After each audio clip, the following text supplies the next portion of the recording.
2026 북중미 월드컵이 한창 진행 중이죠. 기대를 모았던 대한민국 축구 국가대표팀의 성적은 1승 2패로 아쉬움을 남겼습니다. 한국의 32강 진출의 실패가 확정되자 한국 시각으로 지난 29일 새벽 홍명보 감독의 입장문이 발표됐는데요. 이번 월드컵의 결과를 책임지며 죄송한 마음으로 감독의 자리에서 내려오겠다는 내용이었습니다. 하지만 녹화 방송과 질문을 받지 않는 점, 이후 퇴장 때 손을 주머니에 넣고 나가는 모습 등의 상황이 알려지자 입장문 통보가 아니냐는 의견과 함께 거센 비판을 받고 있습니다. 팬들의 분노가 극대화된 지금 축구계 일각에서는 타당한 의문을 던지고 있습니다. 과연 홍명보 감독은 12년 전 브라질 월드컵의 실패, 그리고 이번 월드컵의 실패에서 무엇을 배웠던 걸까요? 사실 홍명보 감독이 직접 자신의 실패를 고백하고 반성한 100장짜리 기록이 존재합니다. 지난 2016년 그가 고려대학교 대학원에서 취득한 박사 학위 논문인데요. 본인이 직접 겪은 국가대표팀 감독 시절의 성공과 실패를 돌아본 말 그대로 홍명보의 반성문입니다. 이 글 속에서 홍명보 감독은 리더는 위기의 순간에 어떻게 행동해야 하는지 느낀 점을 적어 내려갔습니다. 거두절미하고 10년 전 홍명보 감독의 진심 어린 고백을 만나보시죠. 2016년 여름 중국 슈퍼리그 항저우 리청의 지휘봉을 잡고 있던 홍명보 감독은 타지에서 외로운 시기를 보내고 있었습니다. 팀은 강등권에서 사투를 벌이고 있었고 사방에서 경질 압박이 들이닥치던 위기 상황이었습니다.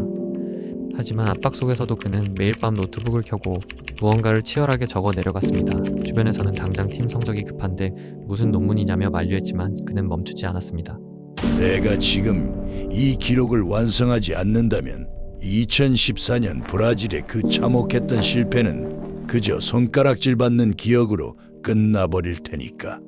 그리고 마침내 2016년 6월 고려대학교 대학원에서 한 편의 박사 학위 논문이 세상에 나옵니다. 제목은 축구 국가대표팀 감독 경험에 대한 자문화 기술지. 팀의 위기 속에서도 한국 축구의 미래를 위해 반드시 남겨야만 했다던 글. 그 속에 담긴 이야기는 바로 그가 처음 대표팀 감독직을 맡았던 2009년 20세 이하 대표팀으로부터 시작됩니다. 2009년 이집트, 내 지도자 인생의 첫 출발은 과분한 찬사로 가득했다. 철저한 컴팩트 축구를 바탕으로 선수들과 격이 없이 소통하며 이뤄낸 U20 월드컵 8강 신화. 그때까지만 해도 나는 내가 제법 괜찮은 지도자인 줄 알았다. 하지만 진짜 시험 때는 바로 이듬해 2010년 광저우 아시안게임이었습니다.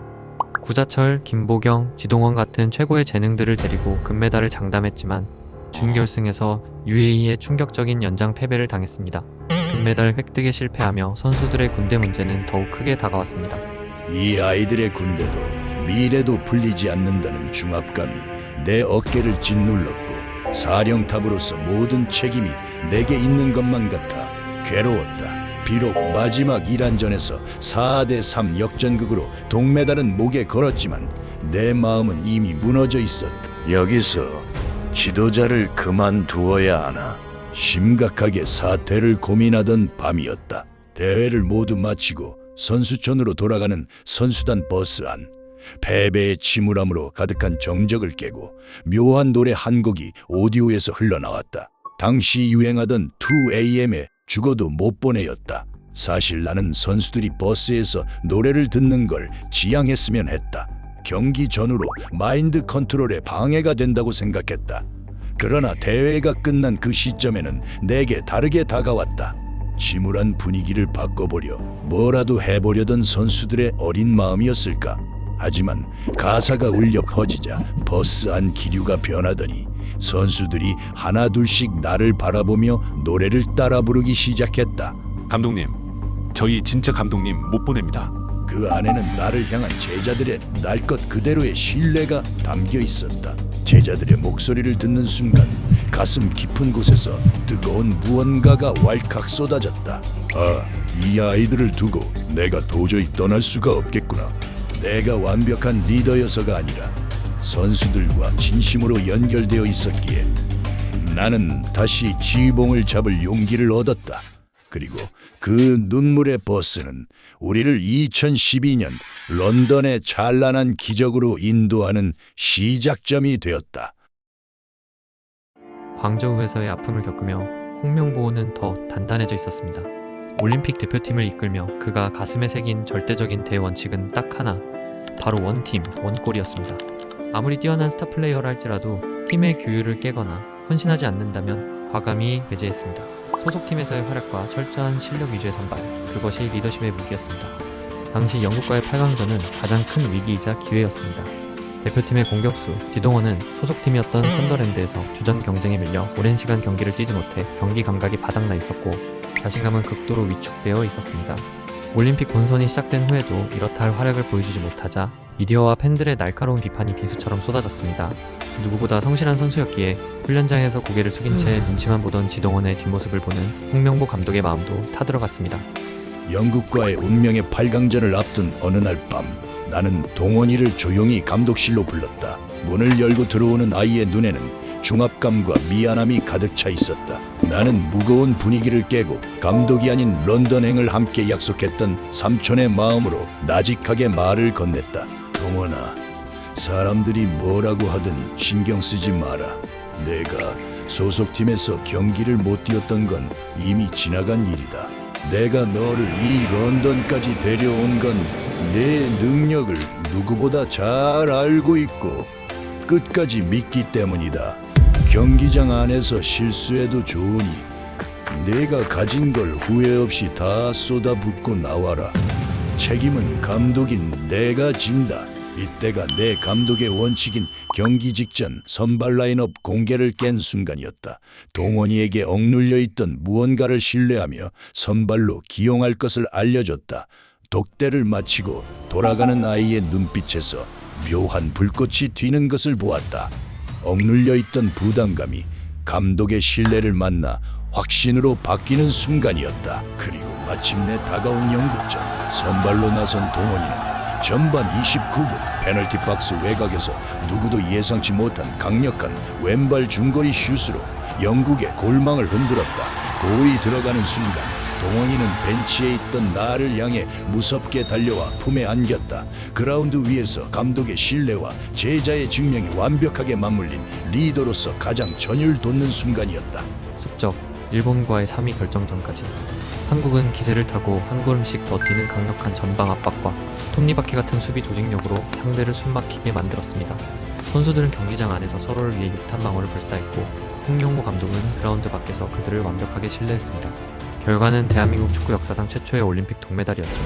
동메달이 확정되던 순간 나는 선수들과 엉켜붙어 울었고 세상은 나를 향해 밀당의 귀재, 완벽한 리더라며 찬사를 보냈다. 선수들과의 확고한 신뢰 그리고 철저하게 지켜진 기용 원칙이 만들어낸 내 인생 최고의 정점이자 영광의 순간이었다. 그때까지만 해도 나는 몰랐다. 런던에서 나를 성공으로 이끌었던 그 확신이 불과 2년 뒤 브라질에서는 나를 파멸로 이끄는 독단이 될 줄은. 2014년 브라질 월드컵을 앞두고 급박하게 지휘봉을 잡은 홍명보에게 우리나라는 다시 한번 런던의 기적을 바라고 있었습니다. 그리고 그의 마음속 깊은 곳에서는 2년 전 자신을 성공으로 이끌었던 오만이 싹트고 있었습니다. 그것이 파멸의 시작이었습니다.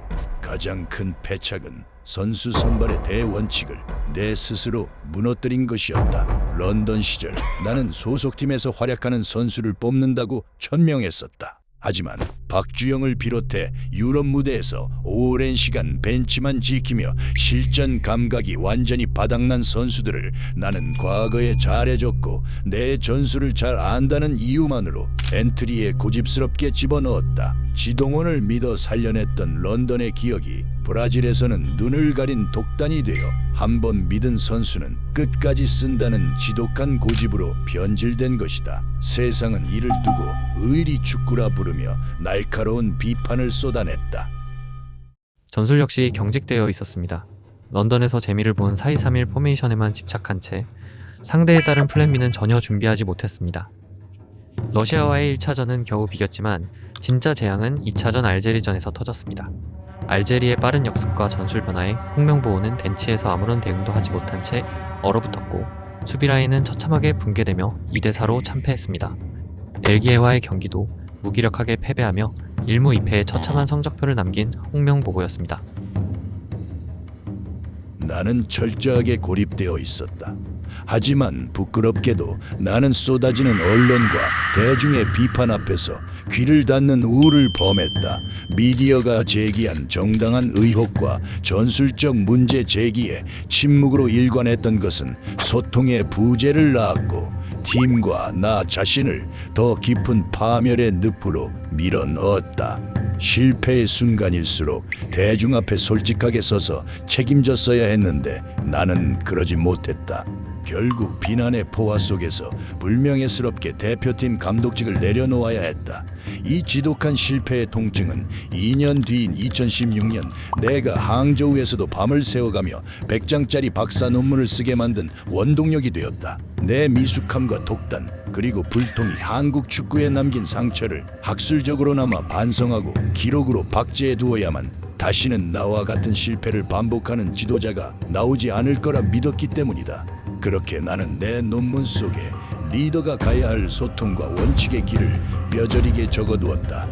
하지만 12년이 흘러 내가 쓴 그 반성문이 부메랑이 되어 내 목을 겨누게 되었다. 그리고 마침내 시간은 흘러 2026년 현재에 도달합니다. 2009년의 순수한 소통, 2012년의 확고한 원칙, 2014년의 참혹한 실패를 지나 2016년 항저우의 위기 속에서도 한국 축구를 위해 성찰의 반성문까지 남겼던 박사 홍명보. 축구 팬들 중 일부는 이번엔 다를 것이라는 믿음으로 그를 지켜보기도 했습니다. 하지만 2026년 북중미 월드컵 현장에서 마주한 현실은 처참했습니다. 대표팀은 무기력한 전술 속에서 1승 2패로 32강 진출에 실패했습니다. 그리고 대중을 가장 절망케 한 건 결과만이 아니었습니다. 32강 탈락이 확정되자마자 들려온 건 취재진의 질문을 단 한 개도 받지 않겠다는 일방적인 녹화, 사퇴의 입장문이었습니다. 게다가 회견장을 떠나며 주머니에 손을 넣은 채 싸늘하게 퇴장하는 그의 모습은 팬들에게 사퇴가 아닌 통보로 다가왔습니다. 10년 전 그의 논문 속 위기 상황에서 소통의 부재를 낳고 스스로를 고립시켰던 미숙함을 반성하고 리더로서 책임을 통감하고 성찰해야 한다던 스스로의 다짐들은 그의 마지막 퇴장길 그 어디에서도 찾아볼 수 없었습니다. 그는 자신이 밤을 새워 쓴 반성문을 까맣게 잊어버린 걸까요? 아니면 알면서도 똑같은 실패의 굴레를 선택한 걸까요? 우리는 앞으로 대표팀이 어떻게 흘러갈지 모릅니다. 그러나 원하고 있습니다. 진정한 리더십을 보여줄 지도자를요. 지금까지 유니사커였습니다. 감사합니다.